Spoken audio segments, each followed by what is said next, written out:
Welcome back to those out there listening to the Coffee Sometimes podcast. Today with your hosts, Ross, Gordon, Walters, and Tom. This is terrible.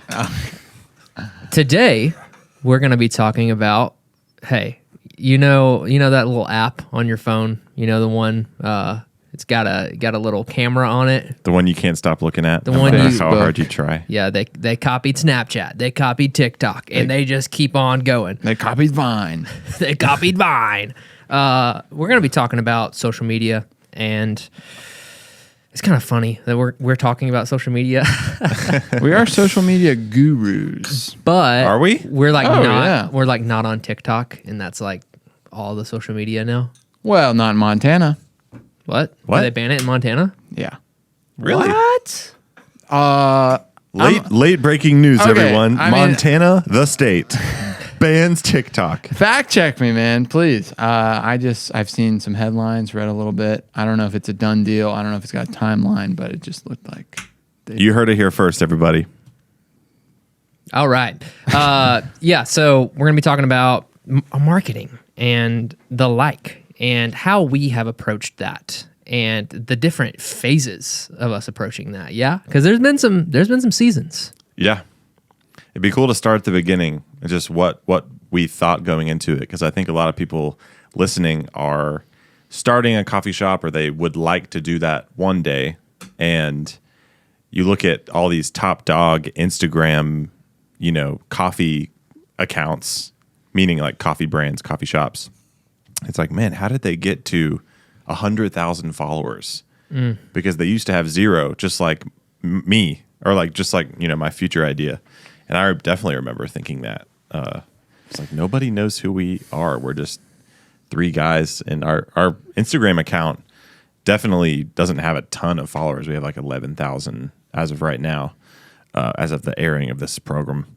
But one thing I've always loved about our Instagram following is how engaged they are. So even though we've grown slow, it's cool to see, people commenting very regularly and liking. A lot of our followers like the posts too. So, and I also love how and we'll get into this later, but the posts, I recognize a lot of the names that are people that comment. Oh. They're like, they're tagging their friend. They're like, we got to go try this. Like if it's a new drink or whatever, which I always thought is cool, where social media is like actually a connector of real humans that will see each other in real life, as opposed to just like, I follow this account for mood inspiration. Well, yeah. And I think what you're saying brings up the dichotomy of being a local brand versus a global brand too. And that's part of our pilgrimage into the social media sphere. Well, so when we first started, why did we even make an Instagram? Because what was our thought process in the very beginning? I know that in the very beginning we were just a mobile coffee cart. We were just a mobile coffee table at first. Hello. Folding table. But we had an Instagram, I guess, just because you're supposed to. But what were we trying to achieve at that point in our infancy? It was just recognition, man. Business is a lot easier when your business is recognized, and the easiest way to be putting your business on display is, the app of choice. And that's where we've probably fallen behind in the whole TikTok thing, because that is now the app of choice. But that aside, I think that was the mood. It's just the more followers we have, the more people are going to know about us, the more people are going to see our brand, the more people are going to book our cart. Yeah, because our big thing was weddings in the beginning. That's what we did, mostly weddings, and they were definitely our highest budget, as far as what we would quote. And the thought was that if we can just get as many people as possible following our account, someone's bound to get married at some point. Yeah. And that did work. To some extent. Going back, there's a lot of things that would have changed. Yeah. With just that model. Like, think about if, and we see a lot of carts out there doing this now. And if we were just a cart, I'm sure we would do it as well. If your main target market is weddings, you should be really, really tailoring towards the bride who likes the aesthetic look of a lot of Pinterest things, you know? I'm not saying that's the only market for weddings, but it's a pretty big one. And so, you know, we would probably have what we would consider not to be a very, you know, it probably wouldn't be necessarily fulfilling to do it, but it would probably book a lot of events. Yeah. I mean, at that point, like, I think of the party band that I play in, like their Instagram, it's the same industry that we were trying to target, and we still kind of are in some sense. But the bride and groom, or the planner, or whoever it is, they're just very simply just trying to imagine what the experience would be like if they booked the cart or if they booked the party band. And so, like, on the party band's Instagram, it's just nothing but like, it's like either a silly picture that's like, oh, these people are fun and they're real humans, or it's like a really well produced video where, like, you know, that it's just the party's amped and like we're playing all these different songs, whatever.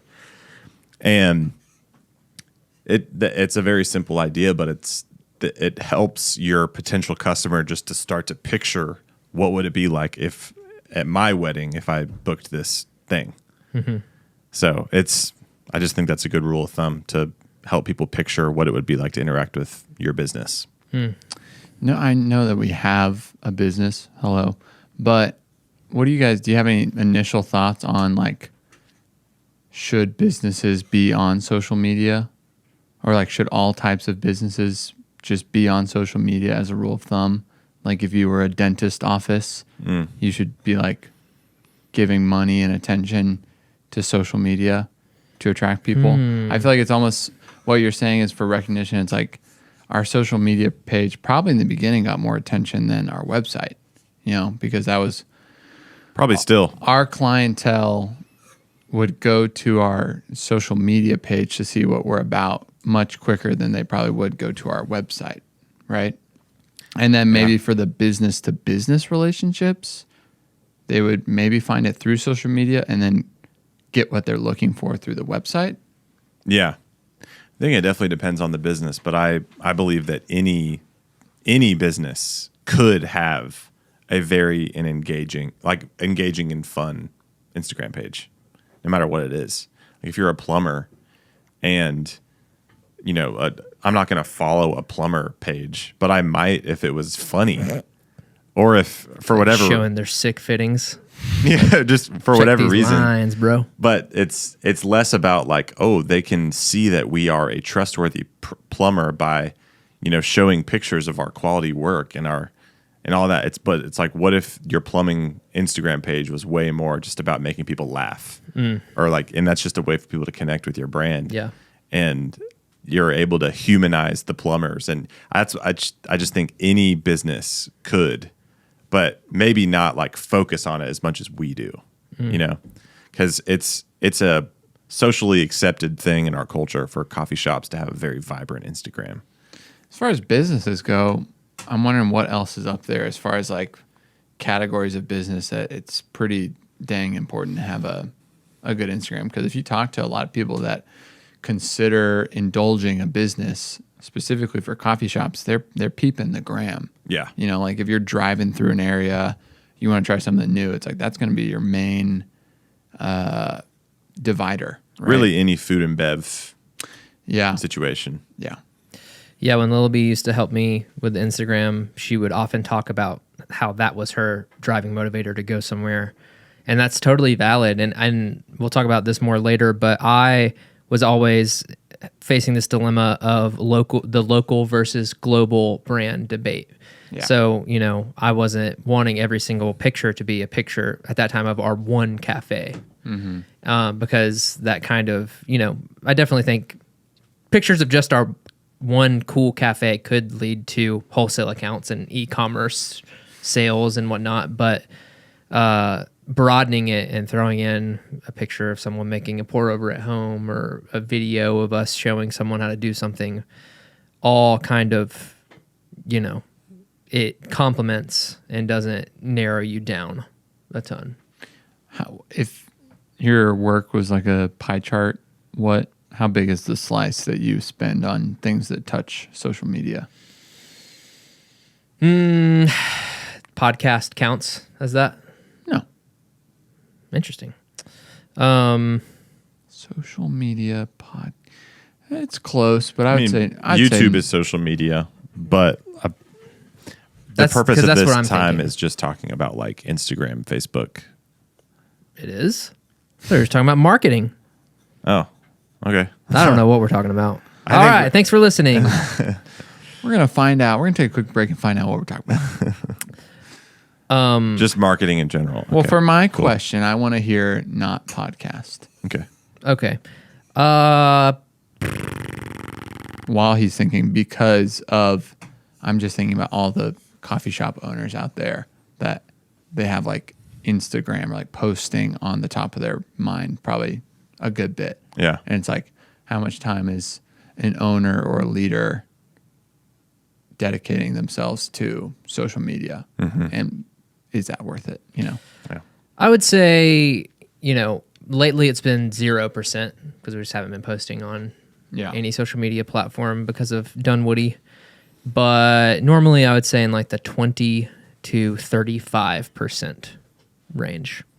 And, if I was to include video and podcast within that too, like all video work, all podcast work, we'd probably be looking at more like 70%, something like that. Yeah. It just all goes back to anything in business or life. Like, what is your vision for this pursuit? Why are you having social media? And that answer is going to be different depending on what your business looks like. Like when we just had a cart and no roasting, it was like, let's get people to book the cart. When we had a pop-up and we started roasting, it was kind of just like, we just want people to come to the cart. And then whenever we opened a roasting space in our first cafe, then like you said, we start to introduce some of that global brand, as in people that aren't local to people that wouldn't necessarily come to our cafe in their daily rhythms. So we want to have X% of content that's dedicated towards getting people to interact with our cafe and become regulars. And another part of it is getting people across the country to buy our coffee wholesale or e-commerce retail. So there is some content that gets people to do either.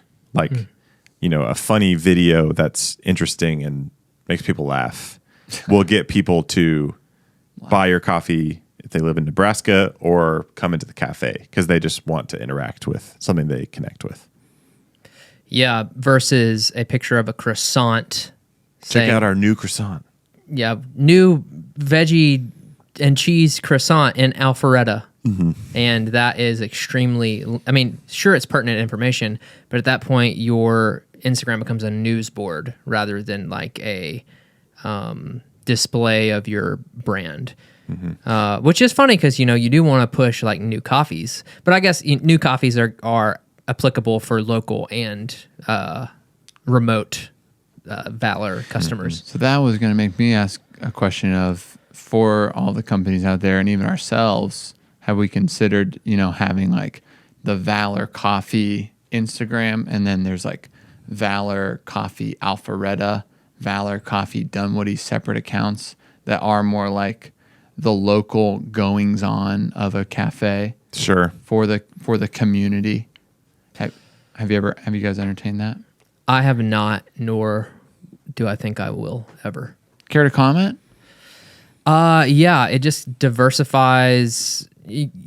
I just look at it as like chopping up your brand even more whenever and we can talk about this more when you're growing an Instagram or a social media account the way we are, which is like trying not to use viral hacks. It's just kind of, growth is a lot harder. So to make that even worse, Yeah. There's just so many other outlets you can display those specific things, like newsletters and stories and so on and so forth, where you don't have to just like throw up a post about it. Yeah, I think about like, or you just, I mean, realistically, it's like, I understand it's important, but is it even that important? what, the small stuff? Yeah. And you know, for some brands it is, if that's your, again, if you have one cafe and that's your thing, and you know, you essentially are a local brand. Yeah. So push that stuff. For us, it's like, it's not that, in our opinion, for our brand, it's not that important to post about the new scone, you know? Right. It's just like someone comes in and there's a new scone and they're like, oh, cool. Nice. Yeah. Well, yeah, and that touches on like, we're not necessarily using our brand or our social media that much anymore for like, come to the cafe. Like, we need business. We need more business. I feel like we've always, this is so arrogant. I'm sorry. We've always been on the other side of conversations of like, how do we manage all of our volume? Right. It's like, not arrogant. Yeah. It's just I guess true. it's realistic. It's awesome. Hey, sales could go up in Dunwoody. Yeah. Hey, go to Dunwoody. We need to post a picture of a croissant in Dunwoody. Yeah. Call it a Come on day. now. Yeah, and I think also we talked about before that stories offer a little bit more like temporary touch points where it's like you could put, hey, new food going on at Dunwoody on the story, and then it's gone in 24 hours and it's not a part of like your discography on your feed. Yeah. You talked about gaining followers like the good old honest way. Do you guys have any insights on like what are you talking about? What are we doing versus without like naming names? Like what are other, because I was going to ask, what do you guys think about like buying ads?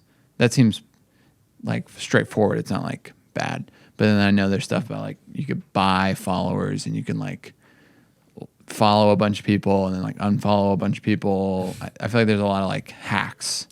Yeah, I don't like either of those latter things because your engagement will be either fake or really low. It's like a low return on investment.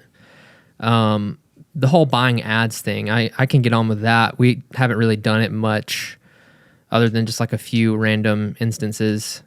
I could like run an ad for Dunwoody. I probably should, honestly.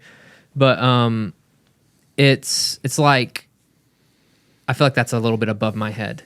You know, if you know about running ads and how to do that, you can probably make a killing off of what you're putting in. Yeah. And I think we see that with the businesses with money, the Cometiers and Onyxes out there who are running ads, and they keep doing it. So I would assume it's going pretty well. Yeah, and so we talked about this before too. It's like when I see an ad, I'm like, I'm not going to do it. But do you think most people nowadays are like, I think if it's a good enough ad. I hear a lot of people be like, I see it. I feel like I hear a lot of people say like, oh, I like this thing of yours. Oh yeah, I saw it. An Instagram ad got me. It's like, I guess they're just making them good enough now. But it's like, I feel like, at least when I would look on Instagram and be like, ads would just look like normal posts that just like forced their way into your feed. Do you have any insight if that has like changed or like why? But I feel like we've talked about it before. Anytime I see like a forced ad, I'm like, I'm not going to do it. Well, it definitely like lowers its credibility in my mind. But I think there is a sliding scale of ads that are good enough, even though they're ads, that I'm like, okay, that's actually interesting, undeniably. Yeah. You know? Yeah, if I was going to say, let's just talk about coffee-specific ads and like tiers of that for a second. If I see an ad of someone roasting on a Diedrich IR12 and like that's the whole ad, that is not going to sell me on their product. I'm going to keep scrolling. If I see an ad of Onyx's box for the first time, I'm probably going to be like, that's pretty cool packaging. So like that's a step towards buying that product. If I see an ad of Fellows like vacuum canister coffee thing, you know what I'm talking about? Sure. I haven't seen it, but they have an ad where they fill it with Peeps and they close the lid on it and it sucks all the air out and compresses the Peeps. I'm like, that's a good ad. That's genius. Because I thought that thing was stupid before. I thought it was just like a coffee holder. I was like, just keep your coffee in the bag. And then lastly, if I see an ad of like Cometeer, I'm like, I'm buying that product. So basically just innovation, I guess. Yeah. So, or like the Dunwoody thing makes sense because like, hey, this wasn't an option and now it is. Yeah. Well, it's a huge part of it that we haven't mentioned is how the algorithm will target certain demographics on Instagram based off of their viewing habits. Yeah. And like, I think if we ran a Dunwoody ad, there would be tons of people that would just be genuinely like, "Oh, I didn't know," and it's like that speaks to it's just a really good idea and product to have a good cafe in Dunwoody that looks good, and that may just be all that people think at first is like, "Oh, this looks good." Versus like if I was thinking, there's a picture of a roaster and it's like meticulously crafted coffee by here. I'm like, no. Yeah. That's everybody. Yeah. That's literally everybody. It's not a good story. I took notes somewhere and I don't remember where they were whenever I was kind of deep diving on some of the ad stuff of like the progression you want to lead, because ads can get so targeted with Facebook and Instagram's like back end that I'm sure TikTok's the same way, you chain ads together. So one person will see an ad of your product and then the next time they'll see a different ad of your product, and you can like attach them to a customer and send them through a customer journey, which I think is like probably the best way to do it. And I think that's why the ads are, you're talking about people saying like, oh, they got me. Like the reason that's happening is because the only companies with big budgets who like know how to do this really well are able to afford the ad spend to like really see a ROI. Mm-hmm. Interesting. I guess I was just thinking about the ethics of ads. I'm like, Instagram's free, right? It's just like that's how they make money. Mm-hmm. Oh yeah. So it's like pay to play. It's like, all right, you're on Instagram, you're subjecting yourself to seeing ads. I think a lot of people, at least myself, I don't think about it that way. I think I was like offended by ads. Sure. And now I'm realizing I'm in love with ads. Wow, that quick, huh? Yeah. I'm going to go make an ad real quick. That's what this podcast is about, changing Ethan's mind about advertising. That'll be the thumbnail. Does anybody else have anything else on ads? No. I've been having a thought this whole time, and I always think about this when it comes to marketing. But this spectrum between being incredibly honest and transparent and like, this is who we are, and we're just putting it out there. It's raw. It's not super produced. But if you connect with it, you're really going to connect with it. So that's one side of the spectrum. Can you call that if you can't handle me at my worst, then you don't deserve me at my best model? That's a mouthful. I could. How many times do you think you could say that? I'd love to try right now, but I just can't. So that's one end of the spectrum. The other end of the spectrum is like hyper empathy is what I'll call it. It's like getting in the mind and heart of your prospective customer and being like, what would this person like to see? Or even one step removed and maybe worse than that is like, how do I become universally desired by all people? Like, and that's just the other end of the spectrum. You've got like these two ends. And, you know, maybe when I say both of those things, there's different brands or accounts that come to mind where like, so there's this very, very distinct and potent brand that is raw and, you know, they are just who they are, and they may not have a lot of followers, or they might have a lot of followers and they just gained the right to be able to be completely authentic in everything they do, but they're probably not being authentic in everything they do in reality. I think there's always some degree of gray area in the middle where even if a brand is super grungy and raw, or they're really silly and like maybe how we've been, there is still this element of, you know, what's the like rhetoric or like the way things are done on Instagram, and how do I conform to that in some way? What have you guys thought about that spectrum as we've created content over the years? Because I've noticed like in the beginning, we would just make the silliest of stories. And that's when all three of us ran the Instagram. And so our whole philosophy was like, we want people to feel like they know us, which is a great philosophy. Because it was honestly a great move for our brand at the time. Exactly. Because we were a crowdfunded company. We were just three dudes. That was it, in a back alley trying to make it. And so any sort of like luck that we were going to have was going to be found in people just physically knowing our names and who we are in our lives. So we would just pull out the phone at any given time, whether we're taking almond milk from Publix to our cart, or we're doing an event, or it's 6:30 a.m. and we have really loud music playing, and we're just like jumping up and down and like just doing anything stupid and funny, but relatable, and there was value in it. Yeah. Whereas we've also tried the other thing where it's like, what do we want to be as a brand? How do we portray that? And how is that crafted around our target demographic and like what they would want to see? So we've just walked this, we've always walked this line.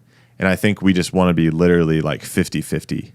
Like we want to be authentically us and not be sellouts, but like we also want to make money. Yeah. And we've just been able to kind of display that through different outlets. Like I'm thinking about the funny reels we've made, like the Sam Thomas Power Bar reel. I'm thinking about the podcast where we can cut up. Yeah. And then, See? but our posts on our Instagram are, usually a little bit more buttoned up. But also sometimes you guys will run a stupid story whenever you figure out the Instagram password again. We hack in. I'm kidding. Riley loves Corvettes. 222. 222. Toot toot. Yeah, I think we could spend some time there, Ross. Oh, we on could that camp subject. out. We could do a whole man. series on that one. Yeah, that's season 3. Yeah, That's season and 3. and that kind of goes back to what we were saying of like it's two sides of the same coin. Very nice, man. Okay. Of like doing things for like what's the reason you're doing it? Like doing the trendy thing for growth, or like doing the slow growth thing. I'm thinking about if I, or the people out there who are trying to like grow a personal Instagram account, just have different motivations than a business. Because I'm not saying we couldn't make money from Instagram and TikTok ads and like get in on some rev split of some of that stuff. But like with the personal creators, they're like, I need to get to 1 million followers or whatever amount of followers, 10,000, 20,000 followers, so that I can start making like ad deals and this can be my living. Yeah. And that's like not where we are. We want to sell a product to someone. Yeah. So who do you sell like a product to someone? Sorry. How do you sell a product to someone? You get them to engage with your brand. So like that's our entire main motivation is like, how can we just like ramp up engagement? And that's where I was talking about like the ad journeys thing. That's like a better way to make engagement with the brand. You're just like kind of like, hey, I'm cool. Do you want me? You like what you see? We're going to chop that up into a reel. Yeah. You wanna finish that thought? So like with all that being said, how even if I was just going to set out with like a formula for each, I do not have a personal following whatsoever. But if I was going to do a personal, like personal plan versus a business plan, they would be very different. Yeah. So with all that being said, that's where I think we were able to find kind of our sweet spot, because we don't have to hit on, sure, we could put out something that's like going off of a trend and get, great engagement on that one post, but is that engagement going to last? And, like today, people who are like trying to make money off of the platform itself don't care about that. They just care about individual. I mean, sure, they do care about engagement, but they can care about like individual post engagement, not long-term brand engagement. we care about long-term brand engagement because we want people to, get a subscription of our coffee on our website. Yeah. And so everything we do is going to be motivated like around that. Yeah, for sure. Another thing that we've always talked about over the years is how much of the content involves like the three of us, and beyond that, some of our employees or like our longer standing employees. Like we've talked about, to what extent are we almost like caricatures on our Instagram? And I think we've ebbed and flowed there. Like I said earlier, in the cart days, it was just like we were the Instagram. Yeah. And we would just pull out the phone and take stories of ourselves talking to the camera. We would talk about our values on Monday. We called it Values Monday. And that's just what we did. And people listened. It was a very small amount of people, but the people that actually listened are probably like still our regulars today. Yeah. And cool. and so a lot of like, let's just talk about food and bev companies, Instagrams, restaurants, bars, coffee shops, etc. Bakeries, juice bars, acai places, anyways, Beef jerky bars, biltong bar, any of that. The majority of them, you would look at their Instagram and probably not know who the owners were or who the GM was, unless everybody is doing that, obligatory like meet the barista post or whatever. And we've taken that approach sometimes too, where it's like this Instagram is just about Valor.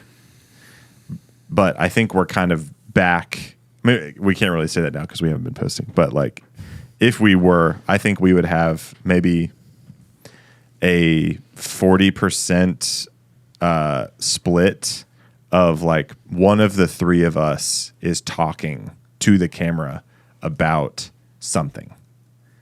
And I like, or like one of our managers is, or like anyone on the team.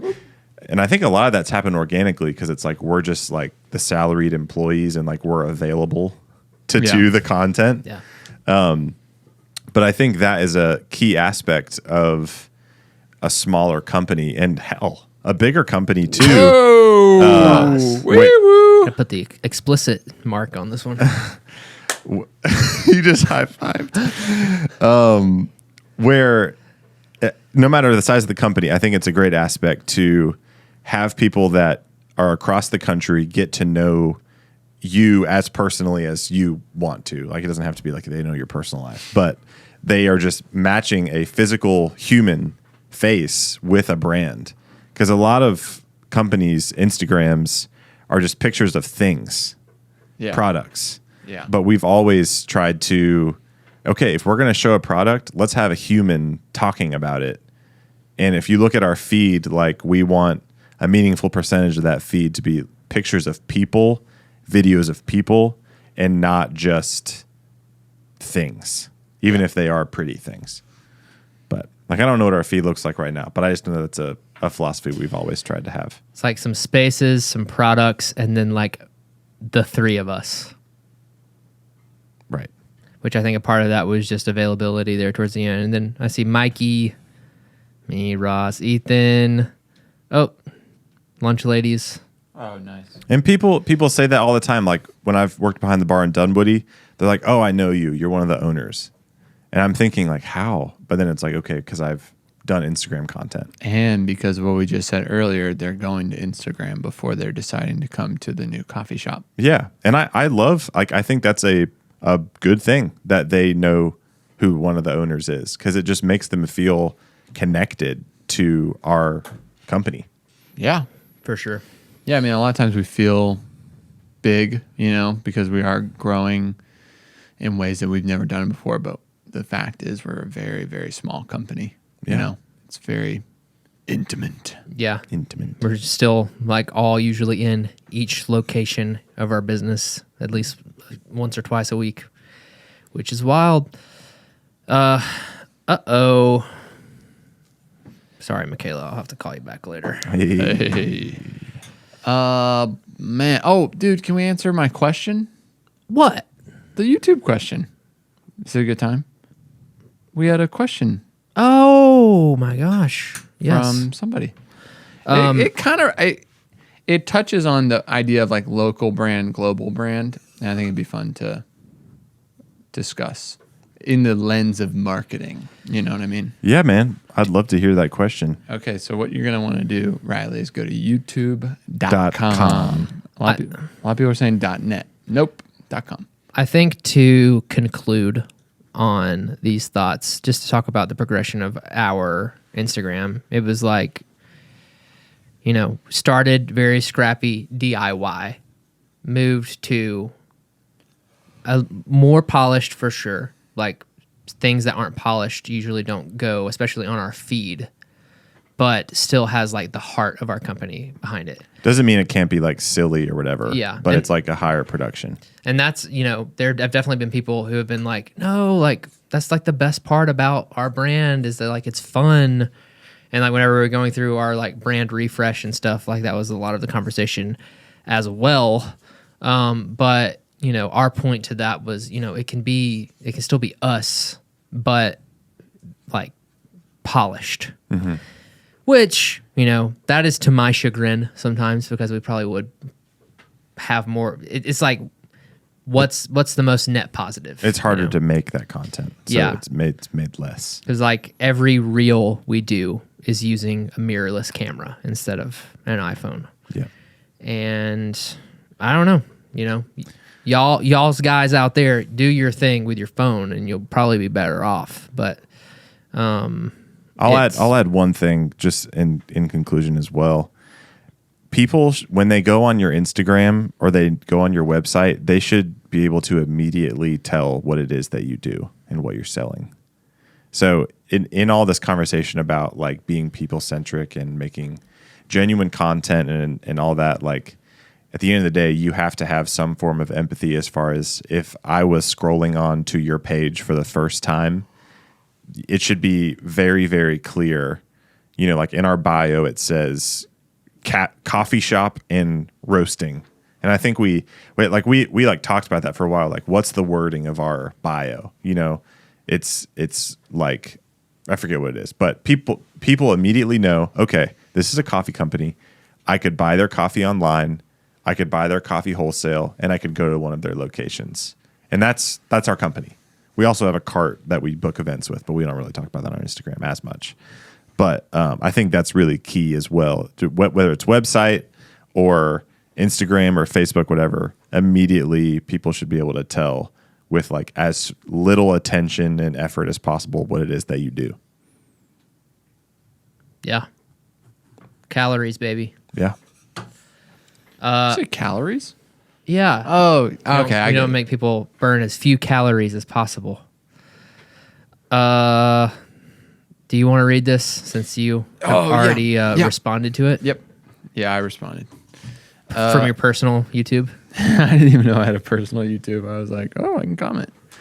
TJ, let it be known. I mean, we had so many questions, but I just decided to pluck this one out of the ether. TJ says, congrats on your success. I've been blown away by the content you guys put on. Wow. I'll skip the pleasantries.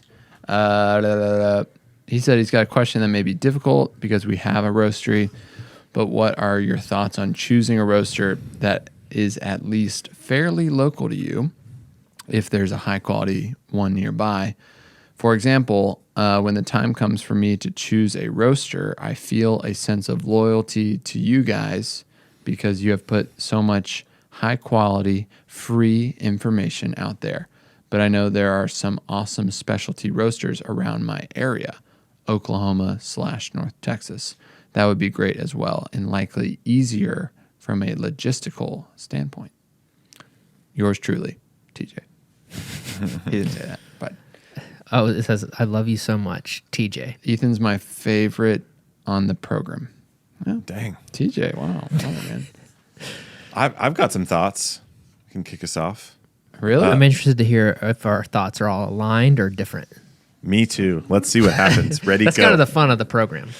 Yeah. So I have a thought, and then I have like an exception to the thought. So the first thing that came to my mind was it depends on what your needs are. So if you want to partner with a local roaster that offers a lot of training and you need to be trained because you don't know how to run a coffee company, or you don't know how to pour latte art, or you don't know how to pull espresso, then that could be of some benefit to you. The exception to that is, how much are they really going to do, though? And how much of that could you actually just learn on your own via the internet and via practice? Because I don't mean to sound critical in any way, but I know a lot of roasters will promise, like, we'll offer training, or we'll offer this and that. But whenever you're a new coffee company, or you're a coffee cart, or whatever it is, that sounds great, right? It's like, oh, I need training. This could be great. But that doesn't mean that they are going to be your personal trainer at any hour that you would need. It just means, it, in all honesty, like, and we've done this too, it probably just means like they'll train you once. Right. And that's valuable. Like, they'll lay a good foundation of mechanics, but at the same time, like, you could probably learn all of that just on the internet. You won't have that hands-on training aspect, and again, that's why I said it was still valuable. But my main point is that many people who are starting a new thing, when they hear that a local roaster could train them, they might think that's their perception of that might be a bit inflated, and that is potentially harmful just because it's unmet expectations. There's also other benefits of working with a local roaster, like if we have an account in California or even like the Midwest, the shipping time and cost is going to be greater. And so if you're in a pinch and you're running out of coffee, then and your roaster is across the country, then you're looking at minimum 2, maximum 5 days before you can get that order. So that's just, like, and we know that because before we roasted, we had a wholesale partner that was in California. And so we had to be incredibly dialed on inventory and ordering. Which you should be. Yeah, which you can very easily as long as you have the right system, and should be. But stuff still happens, unexpected things happen. And so to have a very local roaster simply just means you could either drive over there and get the coffee. Maybe you still might not be able to do that depending on when they roast, or the shipping time will just be shorter. So, yeah. I think we were only ever in a pinch with Cat and Cloud one time. And then, props to them is like the only time we were in a pinch. And I think they just like overnighted our coffee. Yeah. Like on them, which was like cool. It's very cool. I'm not saying that we will do that for you, TJ, but, there are paths. We have done that. We definitely have. Yeah. But just specifically from the sense of like if it happened a lot. Sure. Because and to be fair, like you're talking about the shipping costs transparently, like that reflects on us, like us having the account in California equals, because if it, a lot of times they'll be ordering above our free shipping threshold. So we're the ones paying for the shipping that's going way over there. Absolutely. And we still do it, and we don't say no. But I don't know. We didn't have a local roaster. And I don't feel like we had that many holdups. If you understand aging coffee and like you don't need it a day off roast. For retail, maybe a little bit, because of like guest perception. But yeah, I kind of just, I feel like I'm in the boat of like, if I, in our previous podcast, 2 podcasts ago, about roasting yourself versus multi-roasting, I think a lot of us had this idea of like, roasting a coffee yourself if you're going to do it like in-house, but also featuring other people. I don't think I would just feature other people. I just feature like whatever brands I think I'm most aligned with and like that I think are doing like really cool stuff. Yeah. So that's kind of like, I totally agree with what you said on training. Like, I feel like we can all agree with ourselves that like we pretty much trained ourselves, and like that is very feasible to do with YouTube. You know, maybe even your partner from far away has some videos and resources they can help you with. I mean, you've hopped on phone calls and sent people stuff that aren't close by All the time. countless times. Yeah. And then you've also gone on out of site visits and stuff of that sort. So all of those things are on the table. But yeah, I see what you're saying. Like, you know, especially if you were someone that was like not an owner operator and you're just opening a cafe and going to hire a general manager or something. We have a couple accounts like that, and like they like need someone a little more local for when things go sideways. Yeah, I've been on both ends of this conversation. I have, as a sales person, just transparently, like there have been local accounts to us in North Georgia that were just, you know, lovesick with this. I won't name names, but just like a more national roaster, and their whole thought process is, they're not going to offer me any resources, but the brand recognition of this roaster is going to get me a ton of business. Which is probably false, regardless. Yeah. If you're using someone else's coffee. In general, when people say that, I think that there is a little bit of validity to what they're saying, as far as like there are some small percentage of your future customers that will even know what X roaster from Portland or Seattle, let's definitely say Seattle, is, and they'll come to your cafe because of that. There's a small percentage. So much. We lived that out with Cat and Cloud. It was always cool. Like when someone come and be like, I saw you guys were carrying Cat and Cloud. Yeah, And incredibly rare. but you know, sweet, touching. Even Yeah. talking about like the big three or something. Like, yeah, I mean, when Chrome Yellow used to serve only Stumptown, I remember a lot of people did come there for Stumptown, but if I'm guessing, you know, that amount of people versus the people who are just like, this is my local cafe. Yeah. It's probably like 3% of people or something like that. Yeah. Yeah, and people probably do drive a long distance for Onyx. But as a coffee shop, like for the most part, unless you're in a highly tourist area, your job is to be the neighborhood cafe, where the people that live close by or work close by have you in their rhythms. And your job is to have regulars, like simply, again, with the outlier of like a destination, hyper destination spot, or like a tourist area. That's almost like a different pursuit entirely.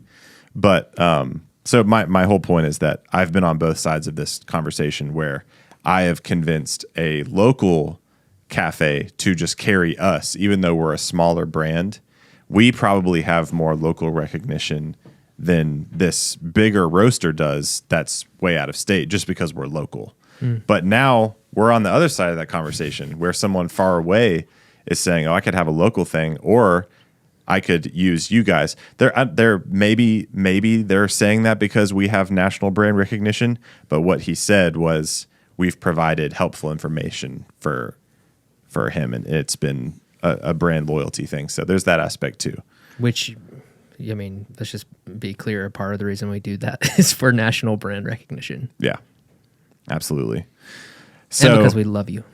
I think the main thing is like, either way, man. Yeah. I know that was going to be my answer. It's just like, what do you want? It's like either way, your guests, like you are it's on you to build regulars and guests and regular rhythms for people. Especially starting from a cart, it's just like the novelty is not what coffee you're using. If you're using, you know, specialty coffee, the novelty is that there's a freaking coffee shop at my wedding. Yeah. You know. Yeah, and like there's probably more people doing this kind of stuff than not, but it's like, I think a lot of people have a bent towards, I'm opening a business and I'm going to have a very local push. Like I want my local milk, I want my local coffee, I want my local tea, whatever. Which we do in a lot of areas. Yeah. But then there's also businesses I think about, like Fellows was big on this. Is like, we want to be in a space, but we want to show off stuff from around the world, which is also super cool. Stuff from around the country, like hey, check out this coffee from Minnesota. It's like, whoa, cool. So it's like, what do you want? You want to do that? You want to do that? Do you want to do both? Do you want to have like a local anchor, and then you're highlighting places around, or do you want to have like a out of state anchor and then rotate local roasters to highlight local people? It's like, well, whatever. Because what we're all saying is there's just some small pros and some small cons, but at the end of the day, it's not going to be the biggest thing ever. Yeah. Mm-hmm. At the end of the day, so much of it is like, and I feel like me hearing myself say this like 2 years ago would disagree, but this is absolutely my experience. So much of it is just like, how does the coffee taste and how consistent is it? Because like the coffee in your hopper tasting good is got to be one of the top 2 priorities. I mean, you are buying coffee after all. And very, very close under that is like, how consistent is their roasting? Because if it's not consistent, then you have nothing. You have good coffee one day, and your customers need to be able to rely on you to deliver consistent quality products. So I think, but all that said, I hope this guy buys our coffee because I want to get to know him. Yeah. And I get that you want to partner with companies that you want to emulate or have similarities to as well. So it's like, if you like what Valor's up to and you want to talk to us about how you can recreate that in your own authentic way, that's a cool plus too. Yeah. Last thing I'll say, the only thing that's really going to change, like make a big difference on how much coffee you're going to sell, especially retail, is if you're going from a third-party roaster to roasting yourself, which has countless cons. Like, don't get me wrong, like that's a completely different thing, completely different subject. And again, you can listen to that previous podcast about the debate of, how to handle that if you want to. But that's, like we could have been selling Cat and Cloud or Intelligentsia or Onyx or whatever whenever we were using another roaster. I think we would have just sold. I mean, price being the only like factor. We would have sold the same amount of any of them, but then we changed to roasting our own, and then we started like pushing retail coffee. Yeah, and even that, what we're learning in Dunwoody is that it still takes time to build the local trust of like, all right, I'll come to this cafe, but it takes like being there long enough to be like, all right, I'm going to take this home with me and trust it. And it's going to be the coffee that I think about when I'm like, I got to get coffee for my uncle when I'm traveling. I'm going to go to Valor, pick up back. Hey, one cool thing about our coffee, speaking of tasting good, shout out, to us being at Expo. Yeah. Oh, yeah. If you were at Expo and you had our coffee at Calafia Farms booth, smash like. And thanks to our boy Jared. Thank you, Jared, for getting our coffee out there behind the Calafia booth.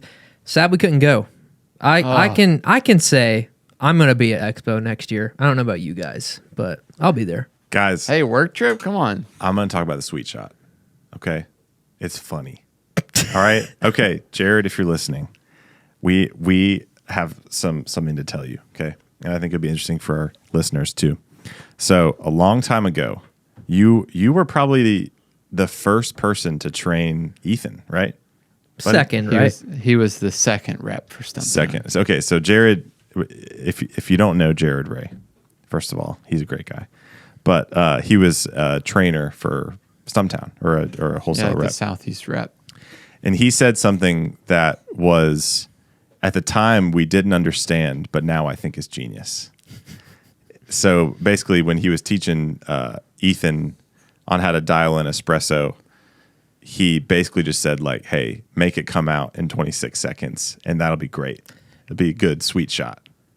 Backstory, Ethan is working on like a $100 espresso grinder and a $100 espresso machine. Yeah, which I've been in his situation so many times that I can really, really see where he's coming from in that. But at the time, because we just hadn't trained wholesale people before, we were just like, man, 26 seconds. That's so like singular. Like, I've had good espresso at 22. I've had good espresso at 35. Right. It depends on what coffee you're using. Yeah. And late, like we that was just an inside joke. We didn't actually feel like emotionally negative about that whatsoever, but we would just like always like joke about that. And now that because you guys were probably pulling Hairbender on espresso, right? You already know. So Hairbender is Stumptown's flagship blend, or at least was at the time. And we, very similarly to Stumptown, we try to sell our flagship blend free throw to wholesale accounts because we know that coffee so well. It's so consistent. And we know that if they pull it in like 24 to 26 seconds, it's going to be a sweet shot. it's going to be all right. And so in a perfect world, every single person at the cafe would know all of the, brain theory that you need to nuance to like troubleshoot and dial in espresso. But the reality is that is not going to happen. Like even in our company, that's something we always strive for.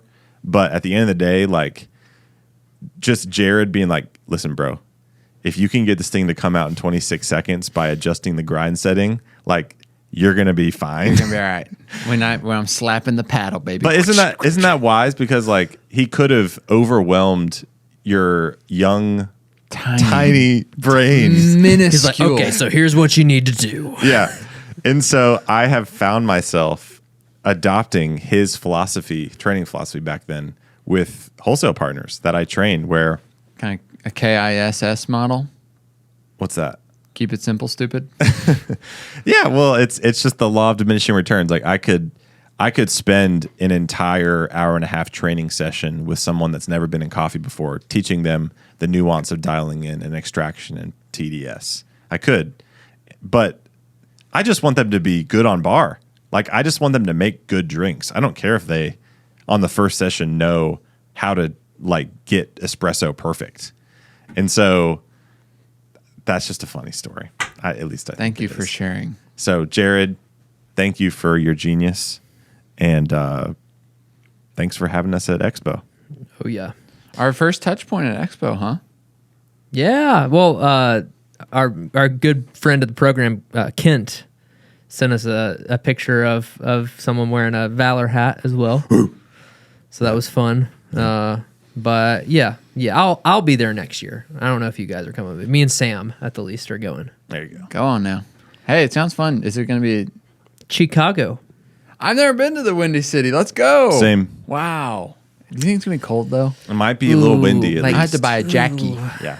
Yeah. Who knows? Thanks for listening, guys. We're just going to cut it here. We love you. Gosh, that was so much fun. That was fun. Love you guys.